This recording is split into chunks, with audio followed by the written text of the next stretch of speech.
tonga amin'ity fotoanana ity indray zay ry Jesosy Tompo ka dia misaotranao amin'izany. Mamindrafo aminay noho fahotana izay nataonay, ary ataovy mahatsapa ny fitiavanao mandrakariva izay eo amin'ny fiainanay. Amin'ny anaranao Jesosy no anaovana zavaka izany. Amen. Rizikolahy malala ho aminareo rehetra ny fahasoavana sy ny fiadanana avy amin'ny Andriamanitra antsika sy Jesosy Kristy Tompo. Amen. Amin'izao alahady fahavalo mialohan'ny Pasika izao dia voalahatra hotoriana amintsika ny soratra maro sandraka izay voasoratra amin'ny filanan-tsara araka ny Matio.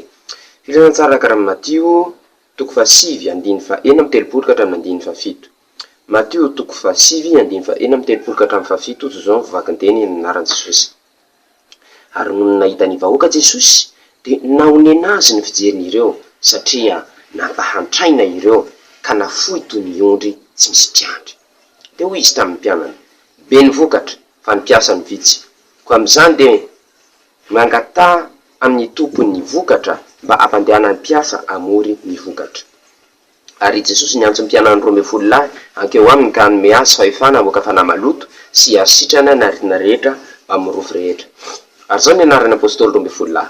Ny voalohany Simona izay atao hoe Petera, dia Andre ararahany, Jakoba zanaka Zebedio sy Jaona ralahany, Filipo sy Bartolomeo, Tomasy sy Matio mpamorietra, Jakoba zanaka Alfeo sy Tadeo, Simona Kananiana ary Jodasy Iskariota ilay namadika azy. 12 lahy ireo dia niran'i Jesosy ka nididiny hoe aza mandeha any amin'ny lalan'ny Jetilisy ary aza miakatra amin'ny tanàna Samaritana fa aleo makany amin'ny very amin'ny tanànan'Israely. Ary raha nandeha ianareo dia mitory hoe efa mbiakaiky ny fanjakan'ny lanitra. Amen.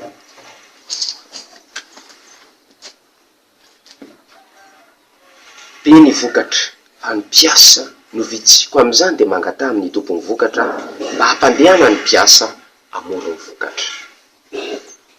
Ho an'izay mpamboly mahalala tsara fa rehefa betsaka ny vokatra kanefa tsy misy maka dia tokony tahaka ny tsy namboly ihany izany, dia very fotsiny ilay izy. Tosika hoe vary maniry tena hitantsika tsara hoe vokatra be ilay vary kanefa tsy misy olona afaka hijinja azy. Ary io tsy vita nijinjaina koa fa mbola velesina koa mba halany ny vary eny dia mbola totoina dia mbola misy asa be mihitsy manao azy zavatra ka raha tsy misy olona anao an'izany asa izany dia very fotsiny ilay vary. Hoariny Jesosy amin'izany ny olona izay hitany, ny olona izay ampianarany.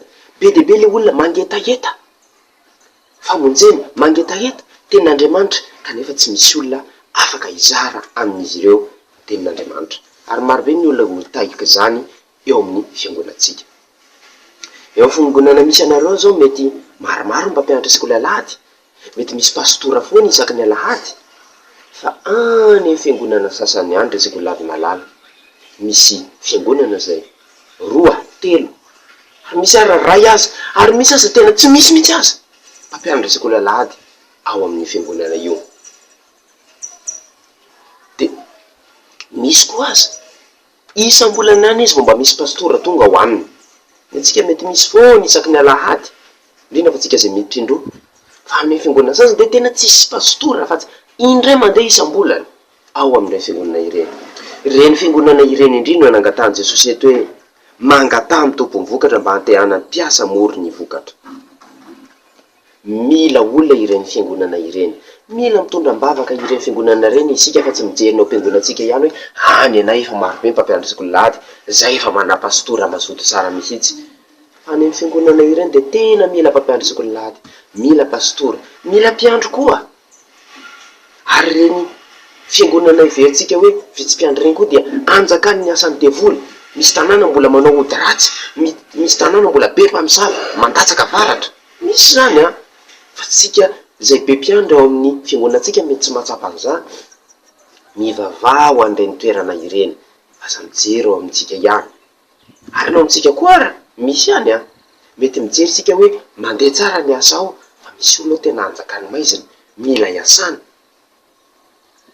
Misy mpampianatra ao dia mandeha ara-panzarana fotsiny, ary ireny mpampianatra ireny ela ny ela dia tsy maintsy andeha. Mila mpandimby ireny mpampianatra ireny ho eto ambavaka.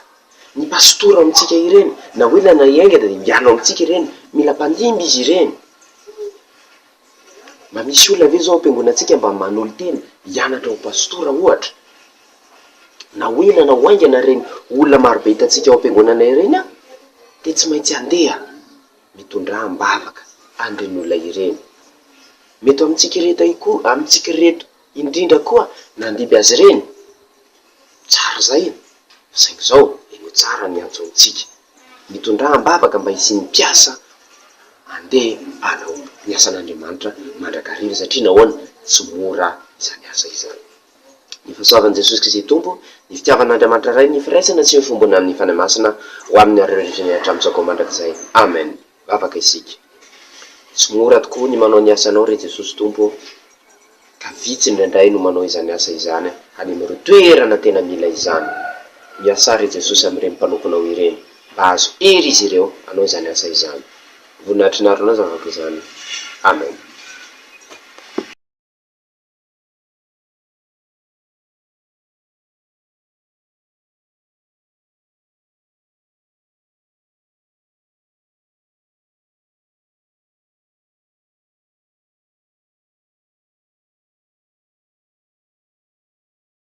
Unissons-nous dans la prière. Nous te remercions, Seigneur, pour ce merveilleux moment que tu nous as donné. Pardonne-nous les péchés que nous avons commis et aide-nous à toujours ressentir ton amour en nous. En ton nom, Seigneur, nous faisons cette prière. Amen. Cher moment de l'école du dimanche, que la grâce et l'amour du Seigneur Jésus-Christ, Dieu notre Père, soit avec vous. Amen. En ce 8e dimanche avant Pâques, l'écriture sainte qui nous sera donnée est écrite dans l'évangile selon Matthieu. Matthieu chapitre 9, verset 36 jusqu'au chapitre 10, verset 7. Matthieu chapitre 9, chapitre 9, verset 37, 36 au chapitre 10, verset 7. Voilà ce qui est écrit en nom de Jésus-Christ. Son cœur fut rempli de pitié pour les foules qu'il voyait, car ces gens étaient fatigués et découragés comme un troupeau qui n'a pas de berger. Il dit alors à ses disciples, « Il y a une grande moisson, mais peu d'ouvriers pour la rentrée. Priez donc le propriétaire de la moisson d'envoyer plus d'ouvriers pour rentrer la moisson. » Jésus appela ses 12 disciples et leur donna le pouvoir de chasser les esprits mauvais et de guérir toutes les maladies et toutes les infirmités. Voici le nom des 12 apôtres. D'abord Simon, appelé Pierre, et son frère André, Jacques et son frère Jean, tous deux fils de Zébédée, Philippe et Barthélemy, Thomas et Matthieu, le collecteur d'impôts, Jacques le fils d'Alphée et Thaddée, Simon le nationaliste et Judas Iscariote qui trahit Jésus. Jésus envoya ces 12 hommes avec les instructions suivantes. N'allez pas dans les régions habitées par les non-juifs et n'entrez pas dans des villes de Samarie. Allez plutôt vers les brebis perdues du peuple d'Israël. En chemin, prêchez et dites, le royaume des cieux s'est approché. Guérissez les malades, ramenez les morts à la vie, rendez purs les lépreux et chassez les esprits mauvais. Vous avez reçu gratuitement, donnez aussi gratuitement. Amen. Ceux qui cultivent, les agriculteurs savent très bien ce que c'est que la moisson. Lorsque le moment de la moisson est arrivé, il faut moissonner, justement, pour avoir les récoltes. Mais s'il n'y a pas d'ouvrier pour le faire, ça ne sert à rien. Si par exemple nous cultivons du riz, il est bien mûr, il faut récolter. Et il faut encore extraire les graines, il faut le piler, et il faut beaucoup d'ouvriers pour faire ce genre de travail-là. Mais si personne ne peut le faire, le riz peut rester là, et peut même être perdu. Voilà pourquoi Jésus dit, il y a une grande moisson, mais peu d'ouvriers. Il parle ici des gens qui le suivent. Il voit que ces gens-là ont besoin de la parole de Dieu, mais peu de personnes leur donnent cette parole-là. Peu de personnes veulent leur partager cette parole. Voilà pourquoi il a appelé les 12 disciples pour faire ce travail-là. Il en est de même aujourd'hui dans notre Église. Dans notre Église, peut-être, il y a beaucoup d'enseignants de l'école de dimanche. Il y a également des pasteurs chaque dimanche. Mais sachez que dans certaines églises, il y a 2 ou 3 enseignants de l'école du dimanche seulement. Dans certaines même, il n'y en a qu'une seule, et dans certaines, il n'y en a pas encore. Chez nous, il y a peut-être des pasteurs tous les dimanches, mais dans certaines églises, il n'y en a que seulement qu'une seule fois par mois. Et pourtant, dans ces églises-là, les gens ont besoin de la parole de Dieu. Dans ces églises-là, il y a peu de bergers également. Et le démon fait ses œuvres. Les gens sont encore dans la sorcellerie. Les gens font tomber de la foudre sur les personnes qu'ils détestent. Ils ont besoin de bergers. Nous devons prier pour ces églises-là, pour que les fidèles dans ces églises-là ou d'autres fidèles viennent dans ces églises-là pour travailler, pour devenir enseignement de l'école des dimanche, pour devenir berger, pour devenir pasteur. Dans notre église, c'est peut-être tranquille, je dirais, mais dans ces églises-là, ils ont vraiment besoin de la parole de Dieu. Priez pour que des personnes dans ces églises-là deviennent enseignement de l'école du dimanche. Priez pour qu'ils deviennent pasteurs ou bergers, ou que des gens de l'extérieur viennent pour travailler dans ces églises-là. Et dans nos églises également, tôt ou tard, les bergers ne seront plus là. Tôt ou tard, les enseignements de l'école du dimanche ne seront plus là. Peut-être qu'ils vont déménager, peut-être qu'ils seront trop vieux. De même, les pasteurs aussi, lorsqu'ils seront à la retraite, ils ne pourront plus faire leur travail de pasteur. Qui les succédera? Quelqu'un de l'extérieur? Peut-être. Mais il faut également prier pour que nous, à l'intérieur de cette église, nous les succédons. Car il faut toujours des successeurs à ce genre de travail-là. Priez pour que des bergers soient volontaires pour garder les moutons du Seigneur. Que la grâce du Seigneur Jésus-Christ et l'amour de Dieu notre Père, la communion avec le Saint-Esprit soit avec vous. Amen. Prions. Merci Seigneur pour ta parole que tu nous as donnée. Que tes disciples soient toujours assidus à ton appel afin qu'ils font ton travail. En ton nom Seigneur, nous faisons cette prière. Amen.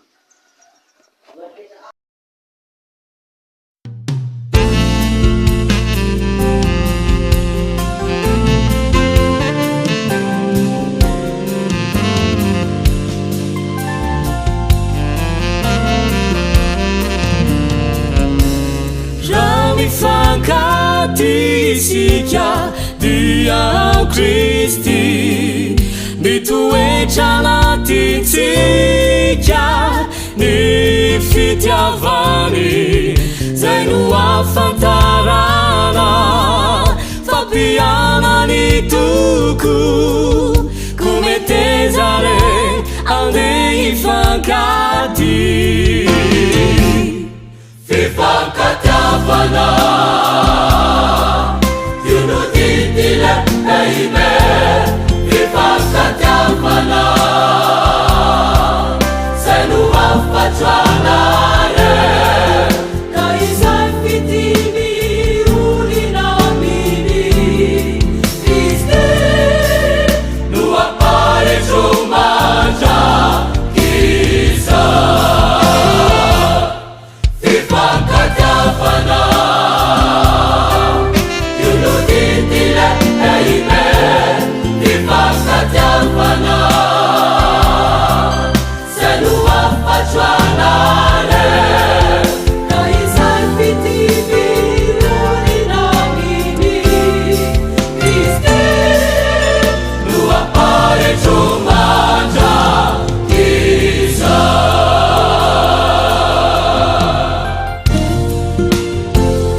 Kandriamanitra nomena malalaka iaina eto antany izaho sy anao mpafidin'Andriamanitra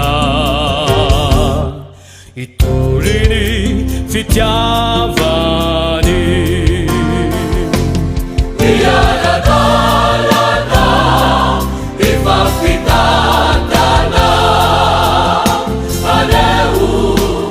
Fifa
Jessica Ramefa Gati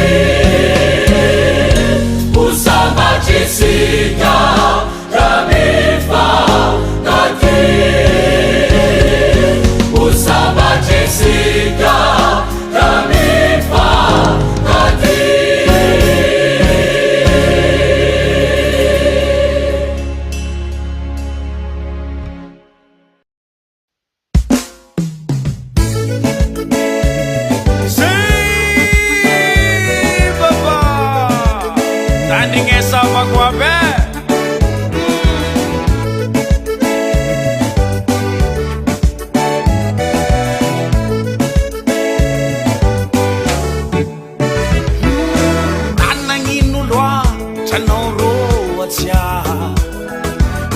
Kaparinjangahare Titandingesino Hanovarianga mi bala bala you Wavino you mwazu watu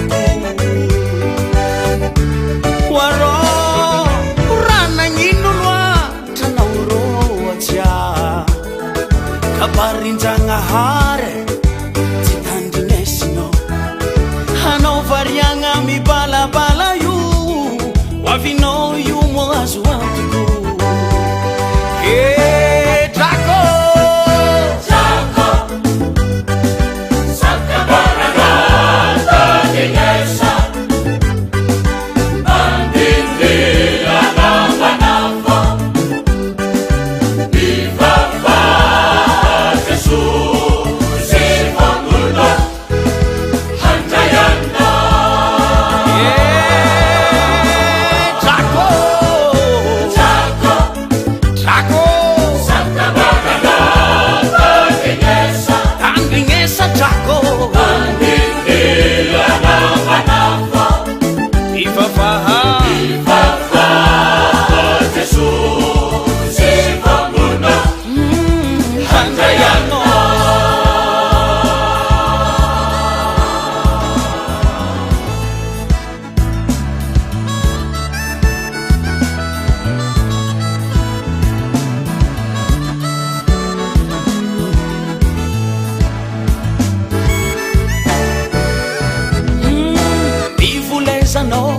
Hello Rodichano Iskombo hadalanga Yutzilanino Isikomisi mapanga hirane Hapetrawantanga ni faraisini Oh waro Mivulesano Hello Rodichano Susi vonguno Handrayano Isikomisi mapanga iranano Hapetrawantanga ni faraisini Oh Draco Draco Draco Sakabarana Tandinesa Tandinesa Draco Tandindi Anamanafa Viva Vaha Viva Vaha Jesus Sivangurna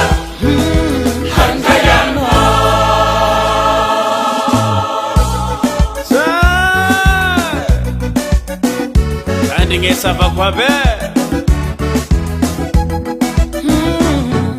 Havyama lake no Jesusu malinya no Hano yutia ni Hano yucheria ni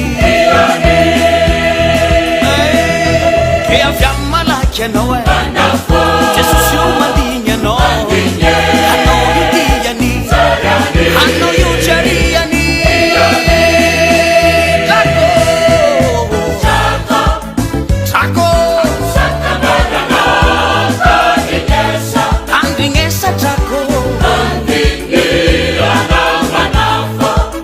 Viva Vaha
sitrapoko da maro e ateraterako sy nisy latsara da nabarabara Jesosy nge sara te iloasa Jesosy nge sara dama dama Jesosy nge sara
agnaty fanay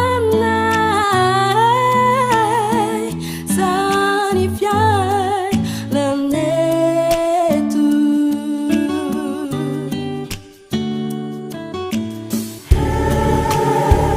kojandrano maso malahelo aozy tompo no nasobazany tany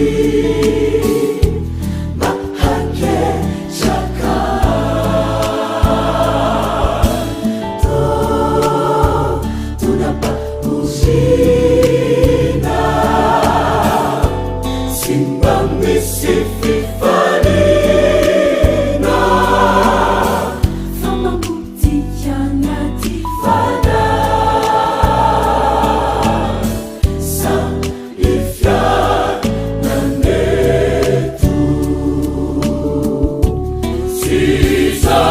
Sizananefa Jakuo Luamyalan Amina Fanani Aikwaza Afutu Luyanau Avausi Petualiu Jesusyo Nifinu Kwana Ajiza Isau Nufaneke Inuku Si Iuva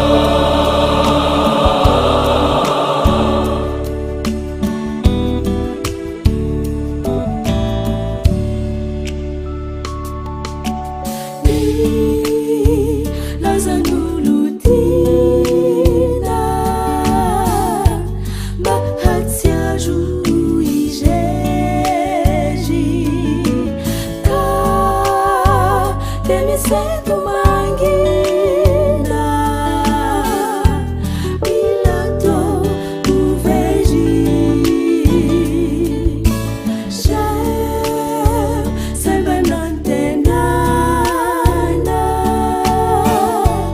tenao taovaka isana hainahonamno izao zayo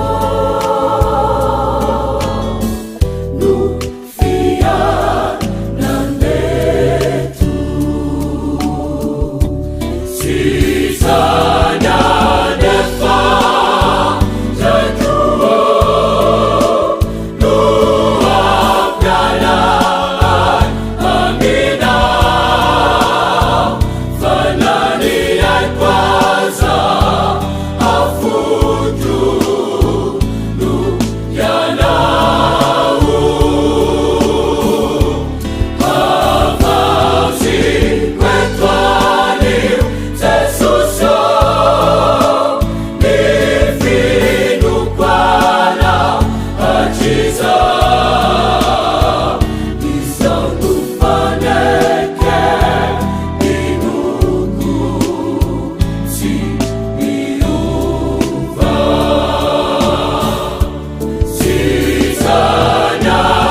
sari.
RTL tsara.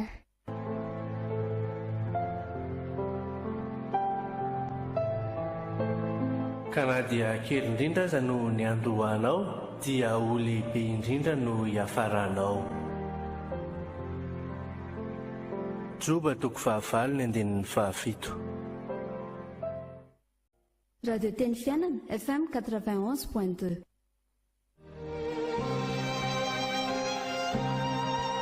Hita ianao anie Jehova ka hiaro anao, ampamirapiratra ny tavany aminao anie Jehova ka hamindra fo aminao, anandratra ny tavany aminao anie Jehova ka hanome anao fiadanana. Amen. Numeri toko fahaenina andininy fahaefatra amby roapolo hatramin'ny fahaenina amby roapolo.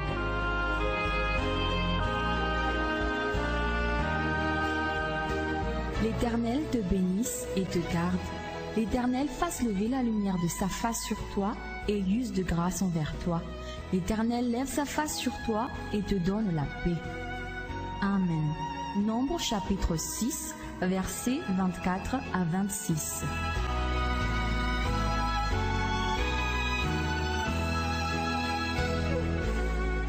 May the Lord bless you and take care of you. May the Lord be kind and gracious to you. May the Lord look on you with favor and give you peace. Amen.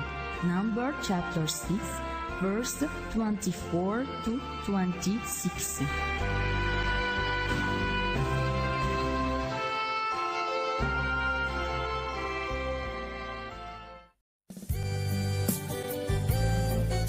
Misaotra anao re mihaino radio Teny Fiainana anako. Eny re bebe a. Raisitsika amin'ny marindrefy raika amby 7 teboka 2 megahertz zany a. Misaotra re.